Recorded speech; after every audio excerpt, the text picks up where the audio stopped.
குறள் எண் 782 குறள்.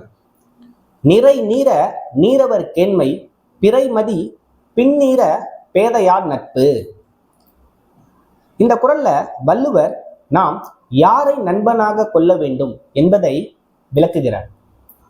இந்த குறளை நாம் பொருட்கொள்ளும் பொழுது நீரவர் கேண்மை பிறை நிறை நீர பேதையார் நட்பு மதி பின்னீர அப்படின்ட்டு புரிந்து பொருட்கொள்ள வேண்டும். சுருக்கமா இந்த குறள்ல வள்ளுவர் என்ன சொல்ல வர்றார்னா, நீரவர் நட்பு வளர்பிறை போன்றது, நாளுக்கு நாள் வளரும் நிலவு போன்றது. பேதையார் நட்பு தேய்பிறை போன்றது அப்படின்ட்டு வள்ளுவர் சொல்றார்.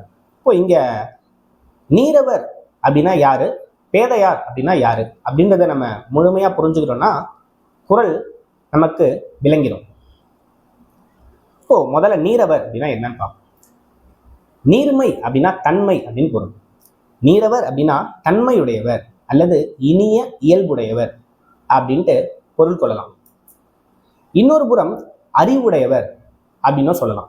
இப்போ நீரவர்னா அறிவுடையவரா இல்ல இனிய இயல்புடையவரா அப்படின்னு பார்க்கும்போது நம்ம நட்பு கொள்ளும் பொழுது இவன் அறிவாளையா இல்ல முட்டாளா அப்படின்னு பார்த்து நம்ம அவன் கூட பழக மாட்டோம். அவங்கிட்ட நல்ல பண்பு இருக்கா, இனிய இயல்பு இருக்கா அப்படின்றத பார்த்துட்டு தான் அவனை நம்ம நண்பனா ஏத்துப்போம். இப்போ இந்த இடத்துல மிகவும் பொருந்தக்கூடியது நீரவர் அப்படின்னா இனிய இயல்புடையவர். இப்போ இனிய இயல்புடையவரின் நட்பு நாளுக்கு நாள் வளரும் நிலவு போன்றது. பிறை இருக்கா, அந்த பிறை நிலவு அதுக்கு நாளுக்கு நாள் வளர்ந்துட்டே பௌர்ணமி அன்னைக்கு முழு நிலவு ஆகுது இல்ல, அது போன்றது நீரவர் நட்பு. பேதையார் அப்படின்னா அறிவில்லாதவர், எதையும் உய்ந்துணர மாட்டாது தான் எண்ணியதை மெய்யாக கண்டு மயங்குபவர். அப்படின்னா தான் நினைக்கிறது தான் சரி, தான் நினைக்கிறது மட்டும்தான் சரி அப்படின்ட்டு நினைக்கிறவர். இப்போ அவங்க கூட நம்ம மேற்கொள்ளும் நட்பு எப்படி இருக்குன்னா, பேதையார் நட்பு, அறிவில்லாதவர் நட்பு தேய்பிறை போன்றது. ஒரு முழு நிலவு நாளுக்கு நாள் தேஞ்சி தேஞ்சி தேஞ்சி பிறையாகி அமாவாசையில நிலவே இல்லாம போகுது பார்த்தீங்களா, அது மாதிரி அப்படின்ட்டு வள்ளுவர் சொல்றார். இந்த குறளோட அழகு என்னன்னா, ஓமைகள் நம்ம எப்படி வேணா எடுத்துக்கலாம். நிலவின் அளவையும் எடுத்துக்கலாம், ஒளி கற்றையையும் எடுத்துக்கலாம். பாருங்களேன், நீரவர் நட்பு வளர்பிறை போன்றதுன்னா நாளுக்கு நாள் நிலவு வளர்வதோடு மட்டுமல்லாமல் ஒளியும் கூடுகிறது.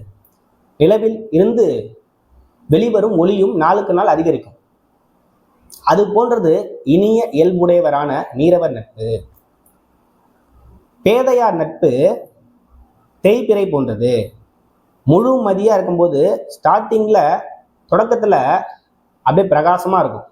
நாளுக்கு நாள் அது அளவுலையும் குறைஞ்சிட்டு போகும், ஒளியும் மங்கும். அது போன்றது பேதையார் நட்பு அப்படின்றாரு வள்ளுவர். அப்போ இங்க என்ன சொல்ல வர்றாருன்னா, பண்புடையாளர், இனிய இயல்புடையாளர் அவர்களிடம் மேற்கொள்ளும் நட்பே கொள்ளத்தக்கது அப்படின்னு சொல்றாரு.